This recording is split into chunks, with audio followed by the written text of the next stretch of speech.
ಮೋಸ ಅಂತ ಗೊತ್ತಿದ್ರು ಕೆಲವರು ಮೋಸ ಮಾಡ್ತಾರೆ, ಜೊತೆಗಿದ್ಕೊಂಡೇ ಇನ್ನೊಬ್ಬರೊಟ್ಟಿಗೆ ಚಾಟಿಂಗ್ ಮಾಡ್ತಾ ಹೋಗ್ತಾರೆ. ಆಲ್ರೆಡಿ ಲವರ್ ಇರ್ತಾರೆ, ಹುಡುಗ ಇರ್ತಾನೆ, ಹುಡುಗಿ ಇರ್ತಾಳೆ, ಆದರೂ ಕೂಡ ಇನ್ನೊಬ್ಬರಿಗೆ ಮೆಸೇಜ್ ಮಾಡೋದು ಬಿಡೋದಿಲ್ಲ.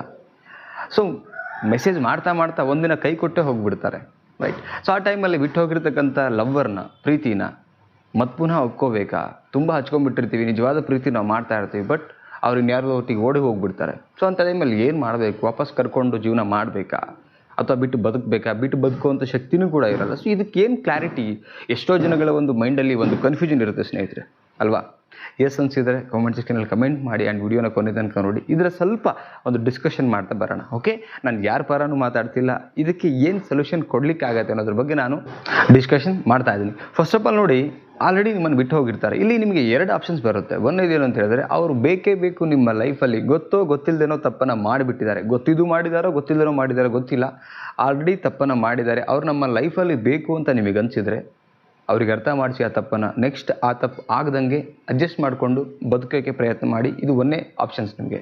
ಆ್ಯಂಡ್ 2ನೇ ಆಪ್ಷನ್ಸ್ ಏನು ಅಂತ ಹೇಳಿದರೆ, ತಪ್ಪನ್ನು ಮಾಡಿದಂಥ ವ್ಯಕ್ತಿಗಳು ಪದೇ ಪದೇ ತಪ್ಪನ್ನು ಮಾಡ್ತಾರೆ, ಅವ್ರು ನಮಗೆ ಬೇಡ ಅಂತ ನಿಮಗೆ ಅನಿಸಿದರೆ ಅವ್ರನ್ನ ಬಿಟ್ಟು ಬದುಕೋಕ್ಕೆ ಶುರು ಮಾಡಿ. ಇದು 2ನೇ ಆಪ್ಷನ್ಸ್ ನಿಮಗೆ. ಏನಕ್ಕೆ ಅಂತ ಹೇಳಿದ್ರೆ, ಆಲ್ರೆಡಿ ಹೋಗಿದ್ದಾರೆ, ಅವ್ರು ಬೇರೆಯವ್ರೊಟ್ಟಿಗೆ ಜೀವನ ಹಂಚ್ಕೋಬೇಕಂತ ಹೋಗಿದ್ದಾರೆ. ಬಟ್ ಅದು ಅವ್ರದ್ದು ಮೋಸ ಮಾಡೋದೇ ಒಂದು ಡ್ಯೂಟಿ ಇರ್ಬೋದು ಅಥವಾ ಫ್ಯಾಷನ್ ಇರ್ಬೋದು, ಗೊತ್ತಿಲ್ಲ. ಬಟ್ ನಮ್ಗಳದ್ದು ನಿಜವಾದ ಪ್ರೀತಿ ಅಂದಮೇಲೆ ಬಿಟ್ಟು ಹೋಗಿದ್ದಾರೆ ಅಂದಮೇಲೆ ಒಂದು ಬಿಟ್ಟು ಬದುಕಬೇಕು, ಇಲ್ಲ ಅಡ್ಜಸ್ಟ್ಮೆಂಟ್ ಮಾಡ್ಕೊಂಡು ಬದುಕಬೇಕು. 2ರಲ್ಲಿ ಒಂದು ಆಪ್ಷನ್ಸ್ ಇರುತ್ತೆ. ಇದು ಫಸ್ಟ್ ಪಾಯಿಂಟ್. ಆ್ಯಂಡ್ ಸೆಕೆಂಡ್ ಪಾಯಿಂಟಿಗೆ ಬರೋಣ. ಆ ಸಂಬಂಧನ ಎಂಡ್ ಮಾಡಿ, ಕ್ಲಿಯರಾಗಿ ನಂಬರ್ನ ಬ್ಲ್ಯಾಕ್ ಮಾಡಿ, ಅವರೆಲ್ಲ ನೆನಪುಗಳನ್ನು ಬ್ಲ್ಯಾಕ್ ಮಾಡಿ, ಡಿಲೀಟ್ ಮಾಡಿ. ಅಂದರೆ ಅರ್ಥ, ಮೊಬೈಲಲ್ಲಿ ಇರ್ತಕ್ಕಂಥ ವಸ್ತುಗಳನ್ನ ಡಿಲೀಟ್ ಮಾಡಿ ಅಂತ ಹೇಳೋದು. ಮೆಮೊರಿಲಿ ಇರ್ತಕ್ಕಂಥ ನೆನಪುಗಳಲ್ಲ, ಅದು ಇರುತ್ತೆ. ಆವಾಗ ನಮಗೆ ತುಂಬ ಬೇಜಾರಾದವಾಗ, ಒಬ್ಬಂಟಿಯಾಗಿ ಕೂತ್ಕೊಂಡಾಗ ಕಾಡ್ತಾ ಇರುತ್ತೆ.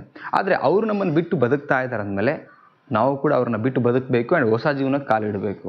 ಅದು ಅಷ್ಟು ಸುಲಭ ಅಲ್ಲ, ಬಟ್ ಸುಲಭ ಮಾಡ್ಕೊಬೇಕು. ಸಪೋಸ್ ಅವ್ರ ನೆನಪಲ್ಲೇ ನಾನು ನಿಜವಾದ ಪ್ರೀತಿ ಅಂದ್ಕೊಂಡು ನಾವು ಡಿಪ್ರೆಷನಲ್ಲಿ ಕೂತ್ಕೊಂಡ್ರೆ ಜೀವನ ನಮ್ದು ಹಾಳಾಗುತ್ತೆ, ರೈಟ್? ಜೀವನ ಹಾಳು ಮಾಡ್ಕೊಬಾರ್ದು. ಏನಕ್ಕೆ ಅಂದರೆ ಬದುಕು ತುಂಬ ದೊಡ್ಡದಾಗಿರೋದ್ರಿಂದ ಈ ಒಂದು ಕನ್ಫ್ಯೂಷನ್ ಏನು ಅಂತ ಹೇಳಿದ್ರೆ, ಒಂದು ಬಿಟ್ಟು ಬದುಕಿ, ಇಲ್ಲ ಅಡ್ಜಸ್ಟ್ಮೆಂಟ್ ಮಾಡ್ಕೊಂಡು ನೀವು ಬದುಕಿ, ಇಲ್ಲ ಅಂತ ಹೇಳಿದ್ರೆ ಅವರ ಒಂದು ಪ್ರೀತಿನ ಅಲ್ಲಿಗೆ ಎಂಡ್ ಮಾಡಿಬಿಟ್ಟು ಹೊಸ ಜೀವನಕ್ಕೆ, ಹೊಸ ಒಂದು ಗರ್ಲ್ ಫ್ರೆಂಡ್, ಬಾಯ್ ಫ್ರೆಂಡ್ ಹುಡ್ಕೊಂಡು ಒಂದು ಒಳ್ಳೆ ಕೆಲಸ ಮಾಡಿಕೊಂಡು ಜೀವನದಲ್ಲಿ ತಂದೆ ತಾಯಿ ಒಟ್ಟಿಗೆ ಚೆನ್ನಾಗಿರೋಗೆ ಪ್ರಯತ್ನ ಮಾಡಿ. ಸೊ ಈ ಒಂದು ಸಂದೇಶ, ಈ ಒಂದು ಬ್ರೇಕಪ್ ಆಗಿರೋರಿಗೋಸ್ಕರ, ಮೋಸ ಮಾಡಿರೋರಿಗೋಸ್ಕರ ಒಂದು ವಿಡಿಯೋದಲ್ಲಿ ನಾನು ಲಿಟಲ್ ಬಿಟ್ ಏನೋ ಒಂದು ಅರ್ಥ ಮಾಡ್ಸೋಕ್ಕೆ ಟ್ರೈ ಮಾಡಿದ್ದೀನಿ. ಸೊ ಇದೇ ಥರದ ವಿಡಿಯೋಗಳಿಗಾಗಿ ನಮ್ಮ ಚಾನಲ್ಗೆ ಸಬ್ಸ್ಕ್ರೈಬ್ ಮಾಡಿ ಆ್ಯಂಡ್ ವಿಡಿಯೋನ ಶೇರ್ ಮಾಡಿ, ಲೈಕ್ ಮಾಡಿ, ನಿಮ್ಮ ಅನಿಸಿಕೆಯನ್ನು ಕಾಮೆಂಟ್ ಸೆಕ್ಷನಲ್ಲಿ ಕಮೆಂಟ್ ಮಾಡಿ.